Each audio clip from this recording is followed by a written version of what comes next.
مرحبا بكم في فيديو جديد ووصفه جديده. اليوم حضرت معكم هاد البسبوسه الملكيه اللي كتجي لذيذه بزاف بالكريمه بطريقه سهله وبمكونات بسيطه. اللي مهتم بالوصفه تبع الفيديو حتى الاخير، وما تنسوش تضغطوا على لايك الى عجبتكم الوصفه. على بركه الله ندوزو للطريقه. في المكونات كنحتاج 2 كؤوس من السميده تكون رقيقه ديال الحرشه ماشي الفينو، وعندي هنا نصف كاس من الزيت، وكاس كبير من عصير البرتقال، وكاس سكر، و2 بيضات. هنا عندي سكر فاني ساشيه وحده، وعندي 16 غرام من خميره الحلويات. بالنسبه للنكهه غندير نكهه ديال البرتقال، تعوضوها بقشر برتقال لكم الاختيار. اول حاجه كنحتاج الكاسرون، غنضيف فيه نصف كاس من السكر، وغنزيد ليه كاس من الماء باش نحضر السيرو باش غنسقي البسبوسه، وغنضيف نصف من البرتقاله اللي عصرت، وغنخليهم يطيبوا تقريبا واحد 10 دقائق بين ما يذوب السكر. دابا ندوز نحضر البسبوسه. كنحتاج 2 بيضات، كنضيف كاس من السكر. بالنسبه للحلاوه الا بغيتو تجيكم حلوه بزاف زيدوا نصف كاس، انا بغيت الحلاوه تجي متوسطه. وغنزيد نصف كاس من الزيت، وغنزيد العصير،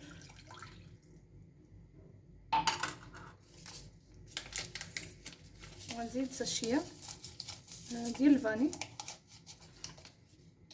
دابا غنخلط هاد المكونات جيدا ونرجع معكم. وهنا بعد ما خلطت هاد المكونات جيدا غنزيد قبيصه من الملحه، ضروري تصحيح الذوق. ودابا غنزيد السميده، غنضيف هاد 2 كؤوس من هاد النكهه.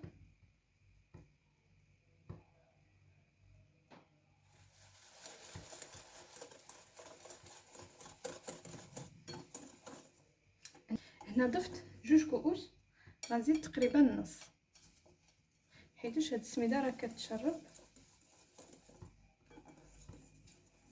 نزيد واحد شويه كما كتشوفوا ما كاملش النص. وفي الاخير غنضيف خميرات الحلويات، 2 خمارات.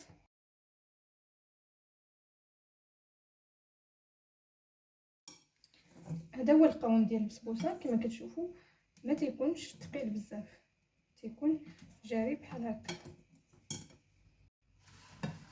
هنا عندي هاد المول ديال الطورطه هو اللي غادي نطيب فيه البسبوسه.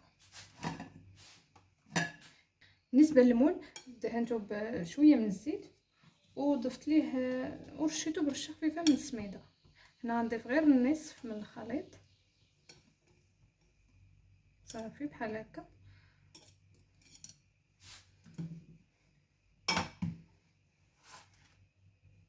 نحاول نقادو بحال هكا في المول.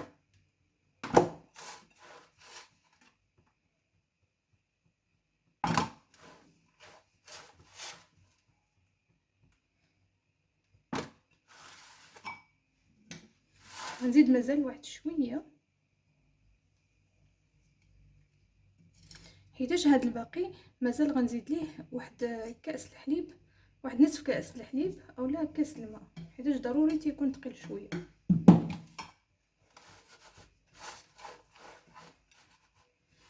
دابا غندخل هاد البسبوسه الفران تطيب ونرجع معكم. دابا ندوز نحضر الكريمه. في المكونات كنحتاج 3 المعالق كبار من مايزينا اولا الدقيق، وغنزيد 3 ملاعق كبار من السكر،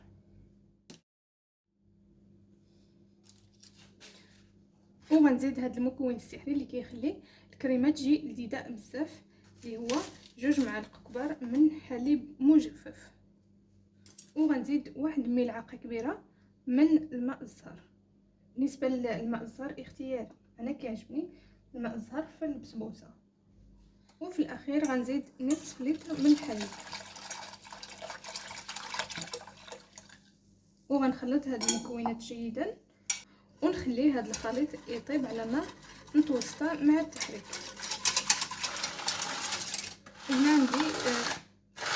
وهنا عندي البسبوسه بعد ما طابت. هنا عفطت عليها بيديا قبل ما طيب، كنت باغا ندورها في الفران حيت عندي المشكل في الفران كيطيب ليا في جهه واحده اخرى لا، كنت باغا ندورها وانا نعفط عليها بيديا قبل ما طيب، ولكن ماشي مشكل. دابا تطيب الكريمه، وهذا هو الشكل ديال الكريمه بعد ما طابت، كتولي على هذا الشكل. دابا غنضيف ليها 3 د المثلثات من الفرماج. بغيتو هكا مثلث اولا مربع، اولا تضيفوا واحد ياغورت يكون مسوس، ياغورت طبيعي. وغنخلط جيدا حتى يتخلط ليا الفرماج مع هاد الكريمه. هنا ضروري كنسقي هاد البسبوسه غير شويه من هاد السيروم اللي حضرت معكم، كندير غير رشه خفيفه بحال هكا.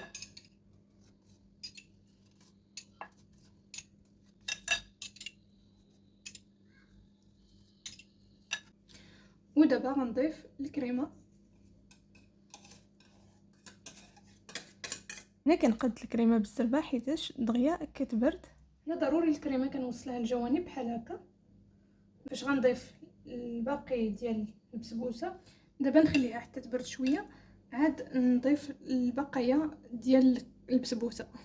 هنا عندي الخليط ديال البسبوسه كيبان ثقيل شويه، نضيف ليه نصف كاس من الحليب، ما تفوتوش نصف كاس باش ما يجيناش الخليط عاوتاني جاري.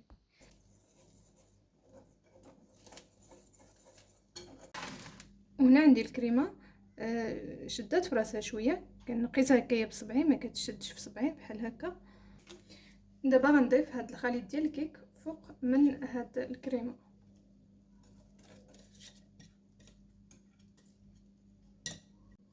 دابا نعاود ندخل البسبوسه للفران مده تقريبا 30 حتى ل 35 دقيقه. وهذا هو الشكل ديال البسبوسه بعد ما طابت. هنا حتى بانت ليا بدات كتنشف شويه، وعاد كنشعل ليها من الفوق وكنطفي ليها من الاسفل. هنا كنسقيها بالبقايا ديال السيرو اللي حضرت معكم، وهي باقا سخونه والسيرو بارد. ودابا غندوز نزينها. بالنسبه للتزيين لكم الاختيار، هنا زينتها باللوزي فيلي وبالكوك، ومن الفوق زينتها بالورد على هذا الشكل كيعطي واحد المنظر زوين بزاف، اما راه هو ما كيتكالش. وهذه هي وصفه اليوم، بسبوسه بالكريمه اللي كتجي ناجحه 100%، واهم حاجه كتجي لذيذه بزاف. غير جربوها بهذه الطريقه، انا متاكده غتصدق لكم. الا عجبتكم وصفه اليوم كما العاده ما تنساوش لايك للفيديو والتعليق زوين، وما تنساوش تدخلوا القناه فيها بزاف ديال الوصفات اللي غاينه لاعجابكم. والسلام عليكم الى الفيديو القادم ان شاء الله.